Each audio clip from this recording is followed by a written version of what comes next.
I never thought I would be that guy, the guy who checks his own house for signs of cheating. I always thought if you are in a solid marriage, you just know, right? Well, turns out I was wrong.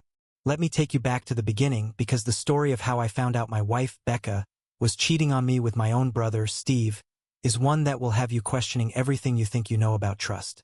I was always a trusting person, maybe too trusting. I met Becca at a 4th of July barbecue a few years back. She was the life of the party, laughing, flipping burgers, wearing this bright red dress that just screamed, all-American girl. I remember thinking, this is the woman I want to spend my life with. And for a while, things were really good. We got married, settled into our house, and life seemed, well, perfect. Now, Steve and I had always been close. He is my younger brother, and honestly, we grew up as best friends. He was at our wedding, cheering us on, and he was always around, hanging out at our house on weekends, having beers in the backyard with me, and chatting with Becca. I felt lucky to have them both in my life, and never once did I think they would betray me. But then, one day, I found something strange. I was cleaning out a drawer in our bedroom, one that Becca and I both use for random stuff, batteries, chargers, that kind of thing. In the very back of the drawer, tucked away under some old receipts, I found a box of condoms. Now, finding condoms in your own house should not be a big deal, right? Except, here is the thing. They were not the brand I use. I have always been pretty particular about that, so when I saw these, my stomach did this weird flip. I tried to convince myself there was a logical explanation. Maybe they were old. Maybe they were left over from before we got married. But no, that did not make sense. We have been married for a while now. The whole thing bothered me more than I wanted to admit. I could not shake the feeling that something was off, and I started noticing little things. Becca's mood would change whenever Steve was around. She would laugh at his jokes a little too hard, or she would be all dressed up on days when he was coming over. Felt wrong, but I kept telling myself I was overthinking. After all, this was my wife and my brother. They would never do something like that. But then I started going out of town for work a lot more, and every time I was gone, I could feel this nagging feeling in my gut like something was happening that I could not see. So one day I did something I never thought I would do. I went online and bought a small, discreet camera. Felt wrong, sneaky, but I had to know. I told myself it was just to put my mind at ease, to prove that I was just being paranoid. Installing that camera felt like crossing a line. I had never been the suspicious type, and honestly, the idea of spying on my own wife made me feel a little sick. But I told myself it was just a precaution, a way to put my doubts to rest. I set it up in our living room. Nothing fancy, just a small, hidden camera tucked away on a shelf, facing the couch. I figured if anything was going on, it would happen there. I know it sounds extreme, but I had to know. I needed proof either way so I could finally have some peace of mind. The first couple of times I checked the footage, everything was normal. Becca would watch TV, sometimes have a glass of wine, and go to bed early. My mind began to ease, and I thought maybe I had just been paranoid, letting small things get to me. I felt almost relieved. But then, after one of my longer work trips, I checked the footage again just to make sure. This time, things were different. It was late, maybe around midnight. I watched the screen as Becca sat on the couch, scrolling on her phone, waiting for something or someone. My heart started racing.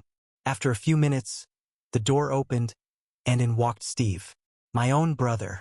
I thought maybe he was just there to keep her company while I was gone. That was something Steve would do.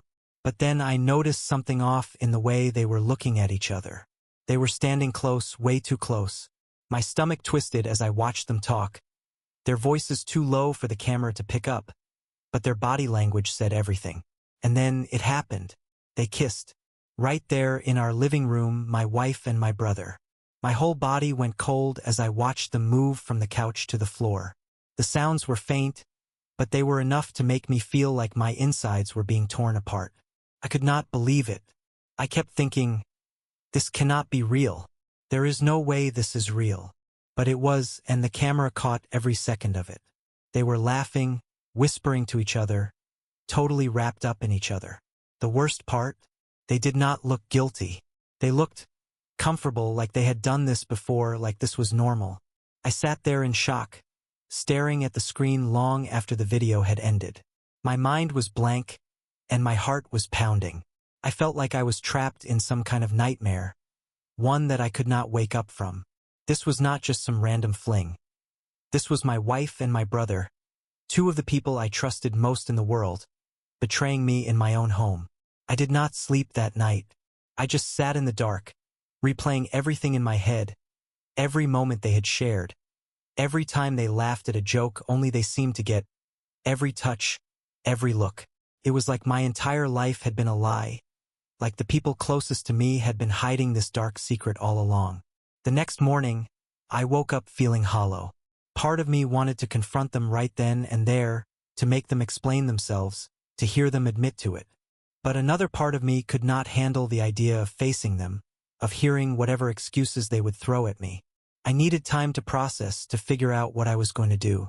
I was torn between anger, sadness, and this overwhelming sense of betrayal that was unlike anything I had ever felt. I spent the next few days in a fog, trying to keep my emotions in check and avoid tipping Becca off. I thought about it constantly, replaying that footage over and over in my mind. But I kept it to myself. I went about my day, pretending everything was normal, while the anger and heartbreak simmered inside me. It was exhausting, pretending like I was okay when every time I looked at Becca, I wanted to scream. When I did confront her, I did not come right out and say what I knew. Instead, I asked her if she was happy, if there was anything she needed to tell me. I hoped, deep down, that she would break down, that she would admit to the affair and at least show some remorse. But she just smiled, brushed it off, and told me everything was fine. She even laughed, like my question was a joke. That was the moment I knew she was not going to tell me. She was not going to give me the truth. She was going to lie to my face and go on pretending like nothing was wrong. I wanted to yell, to grab her by the shoulders and demand an explanation, but I held back. I knew that if I exploded now, she would twist it, make it out like I was being irrational, paranoid. So I kept my cool and I went back to my plan, determined to catch them in the act again, this time with no room for them to talk their way out of it. It did not take long. The next week, I had another work trip. I left the house early that morning, pretending like I was heading to the airport, but I only drove a few blocks away and parked. I waited, watching the minutes tick by, feeling the anger build up with every passing second. Eventually, I pulled up the live feed from the camera on my phone. Sure enough, there they were. Becca was waiting for him again, in our house just like before. And Steve walked in like he owned the place, like he had every right to be there.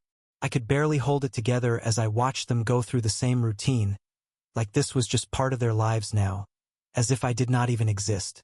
They laughed, they whispered, and then they kissed, right there in my living room. I watched them disappear into the bedroom, our bedroom. That was the final straw for me. Watching them cross that line was like a knife twisting in my gut. I was done. As they were still in the house, I drove back, feeling the strange calm wash over me. I had been planning for this moment for days, and now that it was here, I felt almost numb, like I was watching someone else's life unfold. I pulled into the driveway and took a deep breath before stepping out of the car. I let myself in quietly. I could hear them talking and laughing from down the hall, their voices low and familiar. I walked right up to the bedroom door and pushed it open, finding them both wrapped up in each other, frozen with shock as they looked up at me. The look on their faces was something I will never forget. Becca's eyes went wide. Her mouth opened like she wanted to scream but couldn't find the words. Steve just stared at me, his face draining of color. It was like they were frozen, and for a split second the power shifted to me. They were caught, exposed, with no excuses left. The betrayal was out in the open, and there was nowhere for them to hide. I felt this strange mix of rage and sadness as I stood there, staring them down. Finally, I broke the silence. I asked them, "How long?" My voice was low, barely controlled. Becca started stammering, saying something about how it just happened, and that it was a mistake. But I could tell she was lying, and the more she tried to downplay it, the more furious I became. A mistake? They had been sneaking around for months, waiting until I was out of town to be together in my own home. There was no way that was just a mistake. Steve tried to speak up too, mumbling some excuse about how they never meant to hurt me, but I cut him off. I told them I had seen everything. I told them about the footage, about how I knew exactly what they had been doing and for how long. I watched them both pale as they realized I had all the proof. There was no way out, no way to deny it. Becca started to cry, and for a second, I felt this tiny flicker of pity. But it was gone as fast as it came. Her tears meant nothing to me now, not after everything she had done. She tried to come closer, reaching out to touch me, to beg for forgiveness, but I stepped back. I told her not to touch me, told her that whatever we had was over. I could barely stand to look at her, let alone let her touch me. I turned to Steve, and I could feel the anger bubbling up inside me like it was going to explode. This was my brother, the guy who was supposed to have my back. I asked him, straight up, "How could you do this to me?" He looked down, mumbling something about how it just happened. How he was sorry, but I did not want to hear it. Sorry did not even begin to cover the damage they had done. I told them both that I was done. I was done with them, with the lies, with the fake apologies. I told Becca that I was filing for divorce, and I told Steve that I never wanted to see his face again. I could see the shock in their eyes as the reality of what they had done started to sink in. I think maybe, for the first time, they realized just how much they had thrown away. I walked out of that room, feeling like I was leaving a part of myself behind.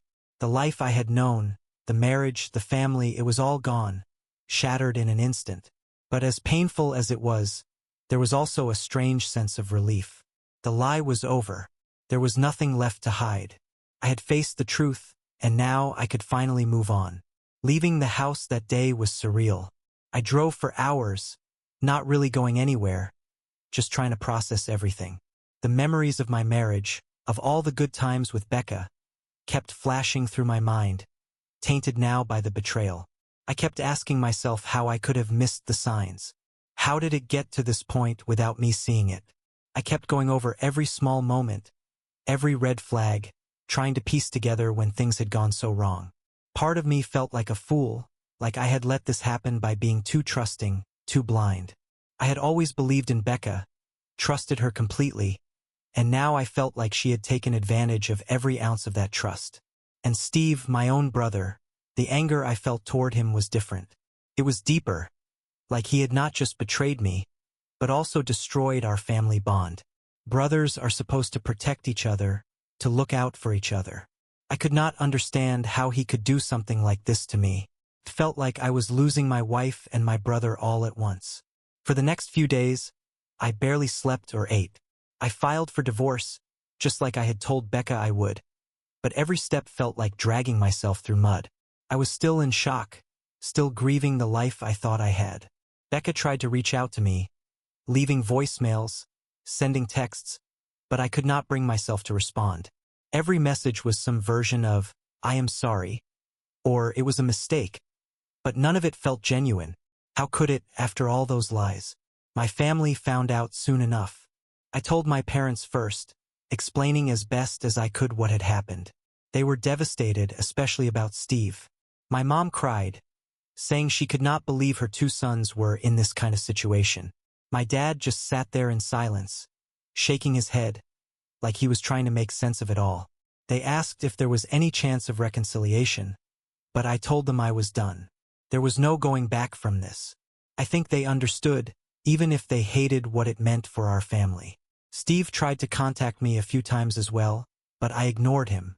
I could not even think about him without feeling sick. He left a couple of voicemails, saying he was sorry, that he would do anything to fix this. But how do you fix something like this? There is no way to undo what he and Becca did. They destroyed everything, and all the apologies in the world would not change that. In those first weeks, I leaned on a few close friends who knew the situation. They let me crash on their couches, listened to me vent, and helped me keep it together when I felt like everything was falling apart. They kept reminding me that I had made the right choice, that I deserved better, but it still felt like I was walking around with this giant hole in my chest. As the weeks went by, I started to accept that my life would never look the same. The divorce was moving forward, and with each step, I felt a little bit of the weight lifting, but it was slow. Every signature, every document felt like a painful reminder of the life I had lost, the trust that had been broken. I kept my distance from Becca and Steve, and for a while I considered cutting off all contact with both of them for good. One day, though, Steve showed up at my door. I was not ready to see him, but he stood there, looking desperate, and before I knew it, I let him in. He sat down, trying to explain himself, saying it was a moment of weakness that turned into something he could not stop. He told me he regretted it, that he missed our bond and wished he could take it all back. Listening to him, I felt this mix of anger and pity. He looked genuinely remorseful, but it was too little, too late. I told him that while I might forgive him one day, I would never forget what he did. He had torn our family apart, and nothing he could say would change that. I told him I needed space, time to heal. He left, and I could tell he was disappointed, maybe hoping I would forgive him right then and there. But the truth was, I did not know if I would ever be able to see him the same way again. Becca, meanwhile, kept trying to reach out. She wanted to talk things over and explain her side, but I could not bring myself to face her. I did not want to hear any more lies, any more excuses. I told her through my lawyer that our communication would be strictly about the divorce. The thought of sitting down with her and pretending like we could fix anything was unbearable. The divorce was finalized a few months later. Signing that last paper felt like closing a door on a part of my life that I would never get back. It was bittersweet, relieving to have it over with, but devastating to see how much damage had been done. I walked out of the courthouse feeling empty, but also, strangely, like I could finally start moving forward. In the months that followed, I started to rebuild. I focused on work, on friendships, on putting my life back together piece by piece. I picked up new hobbies, went to therapy, and slowly, I began to feel like myself again. It took time, a lot of it, but eventually, the pain dulled, and I started to see a future beyond the betrayal. Looking back now, I realized that what happened taught me some hard lessons. I learned that trust, once broken, is nearly impossible to fully rebuild. I learned to trust my instincts, to listen to that gut feeling that tells you when something is wrong. And most importantly, I learned that no matter how deep the hurt, you can survive it. You can pick yourself up and start over, even when it feels impossible. I am not the same person I was before, but maybe that is okay. Maybe I am stronger now, less naive, and more cautious about who I let into my life. I may never fully understand why they did what they did, but I am at peace with it now. I have learned to let go, to move forward, and to find happiness on my own terms. As painful as it was, that chapter is closed, and a new one is just beginning.